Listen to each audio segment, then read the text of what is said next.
যারা বলে হাদিস জাল হয় না তাদের আকীদা খারাপ। হাদিস জাল মানুষ করে। জাল হাদিস নেবেন? বলি কয়েকটা হাদিস জাল। ওমর রাদিয়াল্লাহু আনহু একজন মুসলিম ব্যক্তিকে হত্যা করেছিলেন। হাদিসটা আসছে সহিহ বুখারী 319 পৃষ্ঠায়, ফালা ওয়া রাব্বিকা লা ইউমিনুনা হাত্তা ইউহাক্কিমুকা ফীমা শাজারা বাইনাহুম। এই আয়াতের শানে নজুল বলতে গিয়ে বলা হয়, একজন ইহুদি আর একজন মুসলিম জমিতে পানি দেওয়া নিয়ে দ্বন্দ্ব লেগেছে। মুহাম্মদ সাল্লাল্লাহু আলাইহি ওয়াসাল্লামের কাছে গেলেন, তখন বললেন আব্দুল্লাহ বিন জুবায়ের আগে পানি পাবে। ফতোয়া দিল, জাল হাদিস যেটা, আমি চলে গেছি বুখারীর বর্ণনা বলতে, জাল হাদিস যেটা সেটা হলো ফতোয়া দিলেন আল্লাহর নবী ইহুদির পক্ষে। তখন মুসলিম লোকটি বলল যে ঠিক আছে, আর একজন বিচারক আছে, চলো তার কাছে যাই। তিনি কে? তাহলে আপনারা জানেন ঘটনা। ওমর রাদিয়াল্লাহু কাছে গেলে তিনি একবারে বলে ঠিক আছে ফায়সালা দিচ্ছি, থামো। বাড়ির থেকে তরবারি এনে এক কোপ দিয়ে গলা কেটে ফেলে দিল। কার ঘটনা শুনেননি? ওমর ফারুকের নামে মিথ্যা অপবাদ দেওয়া হয়েছে। এই ঘটনা মিথ্যা ঘটনা, আজ পর্যন্ত প্রমাণিত হয়নি।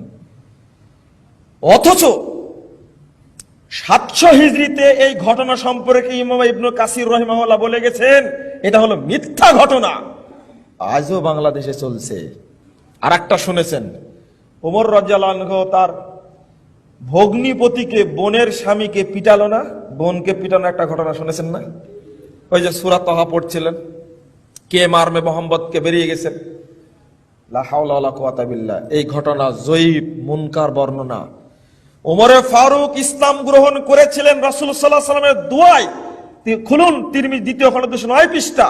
সমাজে চালু আছে যে বোনের কাছে গেলেন, বোনকে মারধর করলেন, তোমরা কি পড়ছিলে দাও, তো ওযু না করে হবে না। 1886 নম্বর হাদিস দারাকুতনির মধ্যে আসছে। আজ থেকে 1200 বছর পূর্বে ইমাম দারাকুতনি বলছেন ঘটনা ঠিক নয়। কেন চালু হলো? চলছে সমাজে, যাচাই করা হয়নি তাই চলছে। আপনি যাচাই করলে আর চলবে না। অথচ রাত্রিতে দোয়া করলেন মুহাম্মদ সাল্লাল্লাহু আলাইহি ওয়াসাল্লাম দুইজনের পক্ষে, আবু জেহেল আর ওমর ফারুক। ওমর রাদিয়াল্লাহু আনহু কবুল হলো কার পক্ষে? পরের দিন সকালে গিয়ে ওমর রাদিয়াল্লাহু ইসলাম গ্রহণ করলেন। ঘটনা এটা হলো সত্য ঘটনা, বাকি ঘটনা ঠিক নয়। শুনেছেন সূরা তাহা 75 নম্বর আয়াতের ঘটনা, অনেক ঘটনা। আদম আলাইহিস সালামকে সৃষ্টির পর যখন হাওয়াকে তৈরি করা হলো, তখন আদম আলাইহিস সালাম হাতটা হাওয়ার দিকে দিচ্ছেন। তখন বলছেন, এই তুমি কি মোহর দিছো নাকি? তখন বলছে আমার তো টাকা পয়সা না, মোহর কোথায় দেব? তো বলছে 1000 বার মুহাম্মদ সাল্লাল্লাহু আলাইহি ওয়াসাল্লামের দরুদ পড়ো। কি তখন মুহাম্মদ সাল্লাল্লাহু আলাইহি ওয়াসাল্লাম ছিলেন? এই ঘটনা আপনারা একাধিকবার শুনেছেন, মিথ্যা কথা, দলিল নেই। যখন আদম আলাইহিস সালামকে পাঠানো হলো, তখন চাইবে কিভাবে? ক্ষমা চাইবে কিভাবে? যেহেতু বেহেশতের মধ্যে, জান্নাতের মধ্যে ভুল করেছেন, তখন দোয়া করার জন্য আসমানের দিকে তাকালেন, তা আরশের গায়ে লেখা আছে লা ইলাহা ইল্লাল্লাহ মুহাম্মাদুর রাসূলুল্লাহ। এই লা ইলাহা ইল্লাল্লাহ মুহাম্মাদুর রাসূলুল্লাহ, মুহাম্মাদের নামের ওসিলায় আল্লাহ আদমকে ক্ষমা করে দিলেন। চালু আছে না?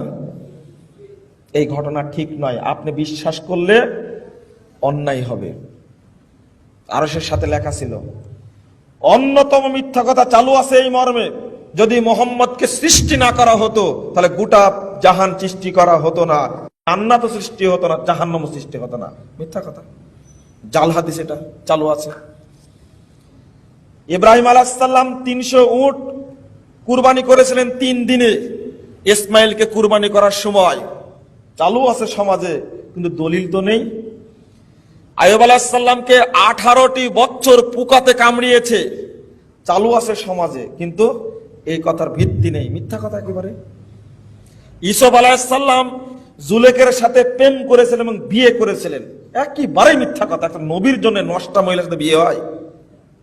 বুঝতে পারেন নষ্টা মহিলা বললাম কেন? একজন নবীর সাথে এই মহিলার কিন্তু বিয়ে হতে পারে? দাউদ আলাইহিস সালাম আউরিয়ার স্ত্রীকে বিয়ে করার জন্য তাকে যুদ্ধে পাঠিয়েছিলেন। বক্তারা এই বক্তব্য দিয়ে থাকে, নাউজুবিল্লাহ, দাউদ আলাইহিস সালাম এত বড় মর্যাদাবান নবী, এত বড় মর্যাদাবান নবী, কোরআন তেলাওয়াত করলে মাস শুনতে আসতো। কোরআন বলছি, জাবুর তেলাওয়াত করলে মাস শুনতে আসতো। একদিন পর একদিন সিয়াম রাখতেন। মুহাম্মদ সাল্লাল্লাহু আলাইহি সাল্লাম বললেন, নফল সিয়ামের মধ্যে শ্রেষ্ঠ সিয়াম হলো সওম দাউদ, দাউদ আলাইহিস সালামের সিয়াম। এমন একজন ব্যক্তি নবী সম্পর্কে অপবাদ দিয়ে বক্তব্য দিচ্ছে। আউরিয়ার স্ত্রী একদিন গোসল করছিল, দাউদ আলাইহিস সালাম দেখে নিলেন। নেওয়ার পরে তখন কৌশলে তাকে যুদ্ধে পাঠানো হলো, যুদ্ধে শহীদ হয়ে গেল ওই ব্যক্তি। তখন তার স্ত্রীকে দাউদ আলাইহিস সালাম বিয়ে করলেন। আপনারা কি এটা ঘটনা সত্য মনে করেন? ছি ছি ছি ছি ছি ছি ছি ছি ছি, না, হতেই পারে না, প্রশ্ন আসে না। নবীদের সম্পর্কে যে এত মিথ্যা কথা চালু আছে, নূহ আলাইহিস সালামের নৌকায় মানুষ পায়খানা করতে করতে করতে ভর্তি হয়ে গেছিল, একটা বুড়ি পড়ে গেল, যুবতী হয়ে গেল, আর সবাই এসে গোসল করা শুরু করলো, নৌকা পরিষ্কার হয়ে গেল। শুনেননি? একেবারে মিথ্যা কথা। ওই জন্য বলছিলাম গতকালকে, ওই যে বুড়ি কাঁটা দিত রাসূল সাল্লাল্লাহু আলাইহি সাল্লামের রাস্তায় সালাত পড়তে, বোরোর কাঁটা দিত, ঘটনাই ঠিক না, অথচ বোরোর গাছ একটা মরা গাছ খাড়া করে রাখছে। এই ধরনের কেবল এই ঘটনা মিথ্যা বললাম, আরো কিছু ঘটনা মিথ্যা ঘটনা চালু আছে, মিথ্যা কথা চালু আছে। ফাজাইল আমুল তাবলিগি ভাইদের একটা গ্রন্থ মাওলানা জাকারিয়া সাহেব লিখেছেন, আপনি নিজেই বিশ্লেষণ করবেন। মূল উর্দু বইয়ের হজ অংশের 35 পৃষ্ঠা লিখেছেন। এখান থেকে অর্থাৎ শ্রীলঙ্কা থেকে আদম আলাইহিস সালাম মক্কায় হজ করেছেন পায়ে হেঁটে 1000 বার। তিনি বেঁচে ছিলেন কয়বার? কয় বছর? এক। দ্বিতীয় কথা হলো এই যে হজ্জের বিধান চালু হয়েছিল কখন? একে আদম আলাইহিস সালামের সময় চালু হয়েছে না ইব্রাহিম আলাইহিস সালামের সময় চালু হয়েছে? 68 পৃষ্ঠায় মূল উর্দু এবং 160 পৃষ্ঠায় কিতাব ঘর পড়তে অনুবাদে লেখা আছে, ইমাম আবু হানিফা রহিমাহুল্লাহ তিনি এক অজুতে, মানে এশার সালাতের অজুতে ফজর সালাত আদায় করেছেন এক টানা 50 বছর বা 40 বছর। আপনি কি মনে করেন কথা ঠিক? আবু হানিফা রাহিমাহুল্লাহ একজন অত্যন্ত সম্মানী মানুষ, শ্রদ্ধাভাজন মানুষ ছিলেন। এই ধরনের পচা কাজ তার দ্বারা হয়নি। সারে বেকায় একটা বই আছে, এই বইয়ের 16 পৃষ্ঠায় ভূমিকার মধ্যে আলোচনা করতে গিয়ে একজন বিদ্বান এই কথা নিয়ে আসছেন যে এক টানা আবু হানিফা রাহিমাহুল্লাহ এক টানা 55 বছর সিয়াম রাখছেন। বলুন এই সিয়াম হবে? ইন্না লিল্লাহি ওয়া ইন্না ইলাইহি রাজিউন। দুঃখজনক হলেও সত্য, বলছেন এক রমজানে তিনি 61 বার কোরআন খতম দিয়েছেন। এটা সম্ভব? তারাবির সালাতে যদি এক রমজানে 61 বার কোরআন খতম দেন, তাহলে প্রতি দিনে কয়বার করে খতম দেওয়া লাগছে? 2 বার করে, তাই না? এগুলো লেখা যায়? আপনি বলুন তো দেখি, এটা কি লেখা যায়? 99 বার আল্লাহকে স্বপ্ন দেখেছেন, এটা কি লেখা যায়? আবু হানিফা রাহিমাহুল্লাহ একজন সম্মানিত ব্যক্তি, তাকে পচানো হয়েছে। তার সাথে আব্দুল কাদের জিলানীকেও। রাবিয়া বসরি একজন ব্যক্তি হজ করার ইচ্ছা করলো, তে আল্লাহ তাকে সম্মান দিলেন, তিনি হজ করতে বের হবেন। তখন আল্লাহ রব্বুল আলামিন করলেন কি, কাবা ঘর নিয়ে গিয়ে ইরাকে নিয়ে চলে গেলেন। কি নাউজুবিল্লাহ বললেন না? এই কথাগুলো, মিথ্যা কথাগুলো প্রচলন করে করে করে মানুষের হৃদয়কে মানে একেবারে মেরে ফেলেছে, যার কারণে সহিহ হাদিস আর গ্রহণ করতে চায় না।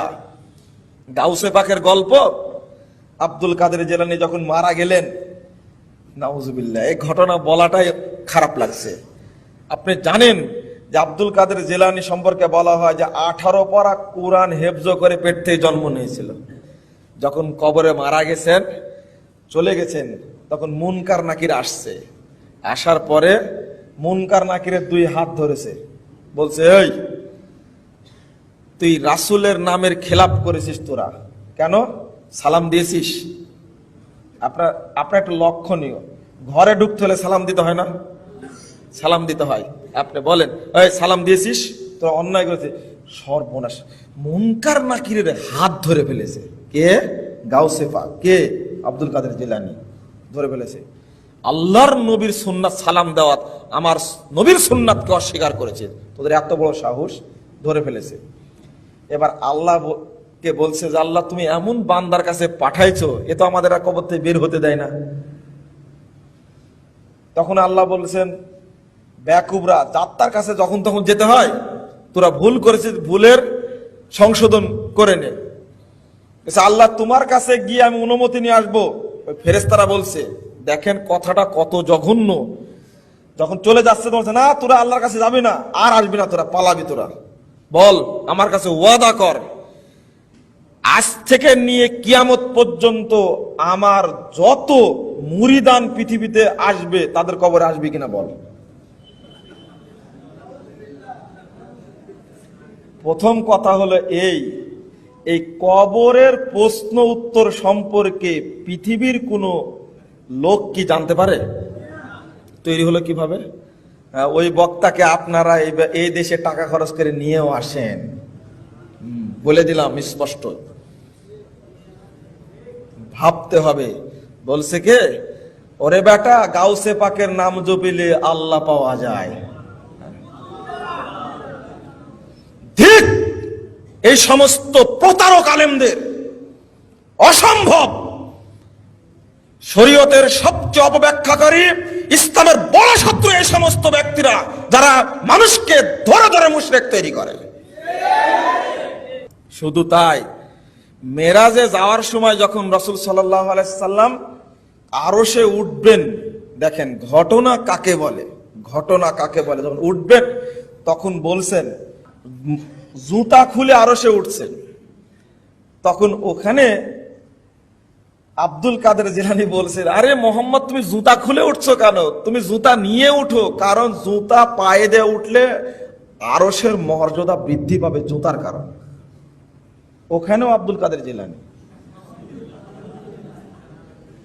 বলুন, আমি ইমাম আবু হানিফা সম্পর্কে মিথ্যা কথা কখনো বরদাস্ত করতে পারি না, মরা পর্যন্ত এর বিরুদ্ধে বলেই যাব। এই সমস্ত ঘটনা ইমাম আবু হানিফা সম্পর্কে যেমন মানায় না, আব্দুল কাদের জিলানী সম্পর্কে মানায় না। এক শ্রেণীর পেট পূজারী আলেম, এক শ্রেণীর পেট পূজারী ব্যক্তি, এইগুলো পুঁজি করে সমাজে সুর করে তাল দিয়ে বক্তব্য দিয়ে মানুষকে পথভ্রষ্ট করছে। অসম্ভব।